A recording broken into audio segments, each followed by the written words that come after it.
Hai, Assalamualaikum. Saya Zul daripada Keponik dan DIY Malaysia. Dalam video sebelum ni, saya tunjukkan cara untuk setup sistem kuasa solar tanpa menggunakan bateri untuk pump oksigen ataupun aerator pump yang biasa digunakan dalam sistem aquaponik dan juga hidroponik. Kali ni pula saya akan cuba untuk hidupkan water pump dengan menggunakan sistem yang sama, dan pump yang akan digunakan adalah pump 12 volt DC. Selain tu, saya akan tunjukkan juga cara untuk buat sambungan peralatan bagi pemasangan water pump ni secara kekal untuk sistem aquaponik ternakan siakap di rumah. Tanpa buang masa lagi, jom kita mula. Ni pump yang akan kita gunakan hari ni. Inilah DC water pump 12 volt. Dia punya flow rate 1100 liter per hour dan power rating pump ni cuma 20 watt. Dan untuk testing hari ni kita akan gunakan solar panel yang sama juga, solar panel 100 watt. Sebelum ni masa pump oksigen tu kita gunakan pump oksigen 25 watt, tapi kali ni pump ni cuma 20 watt. Jadi mungkin kita boleh onkan pump ni tanpa bateri sistem kuasa solar daripada pagi sampai ke petang juga. Dalam kotak tadi kita ada pump, kemudian tapak untuk pump, ada suction cup untuk kita lekatkan pada bahagian bawah kita punya tangki ternakan. Nanti kita akan slide masuk. Kemudian kita ada aksesori untuk pump ni, yang ni hose bulb. Kita pasangkan pada bahagian atas ni dan sambungkan pada hose yang fleksibel. Tapi untuk ni saya tak akan gunakan aksesori ni. Dan sebenarnya pump untuk sistem aquaponik ataupun hidroponik ni sama juga dengan pump akuarium. Cuma kita kena cari pump yang mudah kita sambungkan kepada pipe PVC.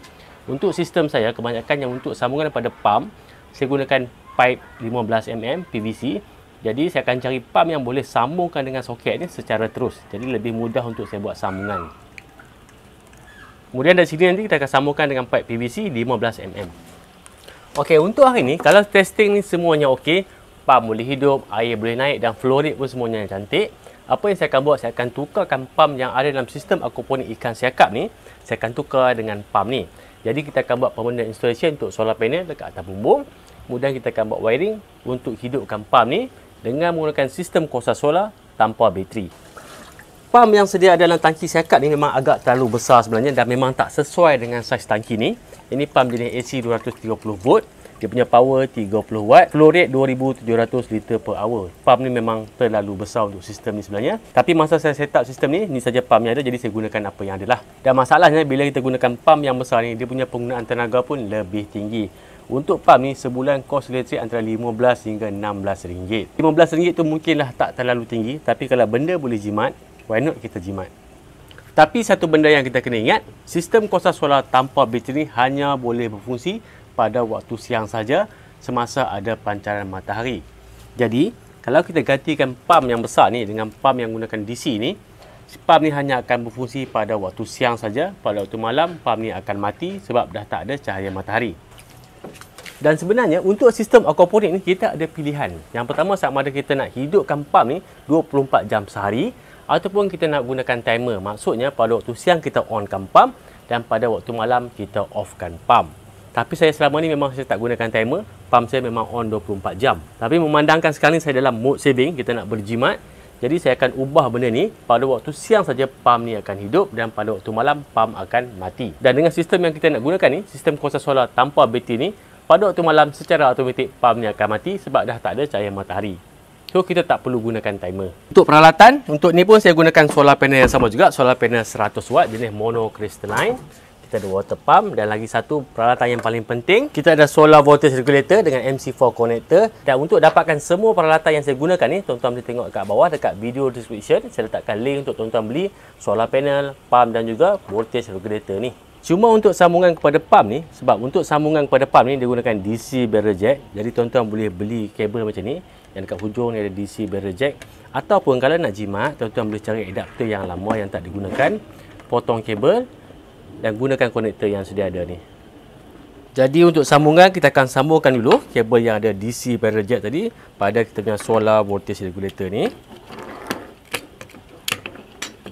Kita longgarkan skru dan kita pasangkan kabel positif pada positif dan negatif kepada negatif. Sebelah sini positif dan sebelah sini pula untuk kabel negatif. Ni saja sambungan yang kita kena buat. Jadi kalau tak ada basic elektrik, elektronik pun tak ada masalah. Ni benda simple saja. Kemudian kita pasangkan balik cover ni. Okey, dah siap. Kita set up pump ni dulu. Kita nak tengok mampu ke tak pump ni untuk pump air daripada bawah, daripada tangki ni naik ke atas. Ini pun dah cukup tinggi dah ni. Kalau ikut pada spek pump ni, dia boleh naik sampai 5 meter. Tapi benda tu boleh bergantung juga dengan size pipe. Ni kita guna pipe yang besar, 15 mm. Kita ikat sikit lah supaya tak jatuh. Ini pun dah cukup tinggi. Kalau air boleh naik sampai tahap ni, jadi tak ada masalah untuk dia masuk ke dalam kita punya sistem gutter ni. Kemudian kita punya solar panel 100 watt.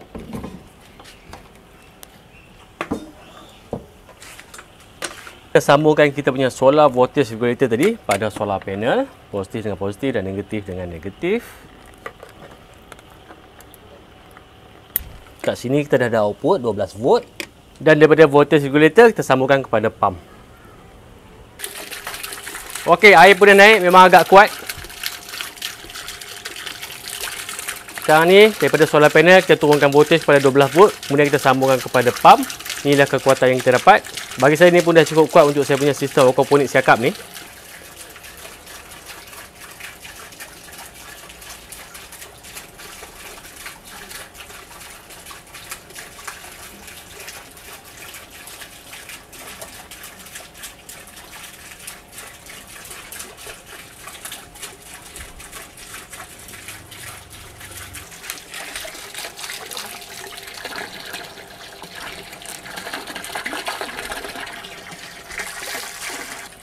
Okey, not bad, memang cukup kuat.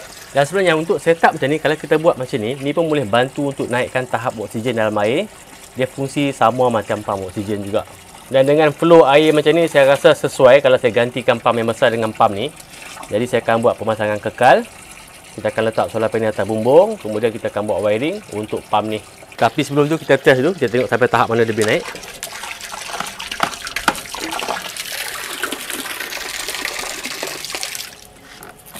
Okey, memang cukup kuat. Basah.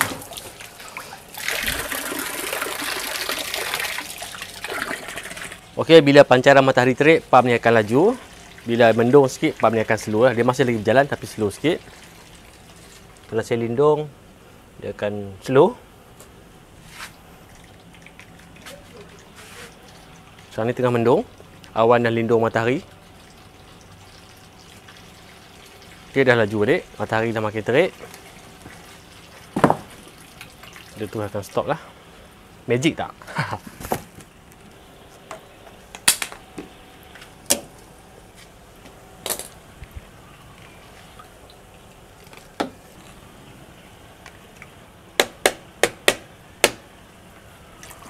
Kita potong sikit pipe ni. Okey, untuk sistem ni daripada pump kita pecahkan kepada dua, pergi ke filter dan juga pergi ke sistem tanaman. Dan sebelum ni sebab saya gunakan pump yang besar, jadi pipe yang kat sini pipe 20 mm. Ini saya akan tukar kemudian lah. Buat masa ni kita pakai dulu. Sambungkan kepada pump. Untuk tentang sistem filter dan juga sambungan pipe ni, tuan-tuan boleh tengok video sebelum ni lah. Dalam video ni saya tak nak ulang balik benda yang sama. Kena kepala cakap. Okey, sambungan pipe dah siap. Kita cuba onkan dulu. Okey, air dah naik. Air dah masuk dalam gutter. Sebelum ni walaupun gunakan pump yang besar, flow air ataupun kelajuan air yang masuk dalam gutter ni pun lebih kurang macam ni juga. Cuma saya buat diversion untuk kecilkan air. Sebab kita pecah dua, masuk dalam filter dan juga ke dalam gutter. Okey, dah mula siphon. Maksudnya tak ada masalah lah dengan kelajuan ni. Sistem ni dapat berfungsi dengan baik. Siphon mudah berlaku. Sebab dalam ni air tak boleh laju sangat. Kalau tak nanti siphon kita tak akan stop. Jadi sekarang kita teruskan dengan pemasangan. Okey, solar regulator ni dia tak waterproof. Jadi kita akan letak dalam box, dalam casing ni. Jadi dekat casing nanti kita akan ada input dan juga output. Input adalah daripada solar panel dan output adalah kepada kita punya pump.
Okey, nampaknya hari ni tak sempat juga kita nak pasang. Tak sempat kita nak pasang solar panel atas bumbung, nak pasang box ni sebab nampaknya dah gelap, dah mula nak hujan. Walaupun kita tak sempat nak pasang hari ni, tapi semuanya dah ready. Box kita dah siapkan. Dan untuk sambungan kepada solar panel, kita boleh sambungkan kat sini. Tapi kalau jarak box ni dengan solar panel terlalu jauh, kita boleh gunakan jumper cable, sambungkan kepada sini. Dan yang ni pula output untuk bagi kepada kita punya pump. Jadi yang ni saya akan pasang kemudian. Nanti saya akan share dengan tuan-tuan macam mana keadaan penggunaan pump ni. Adakah dia mampu untuk hidupkan pump ni daripada pagi sampai ke petang. Jadi nampaknya sampai setakat ni saja untuk video kali ni. Jangan lupa like dan subscribe YouTube channel Komplit Malaysia. Jumpa lagi. Assalamualaikum.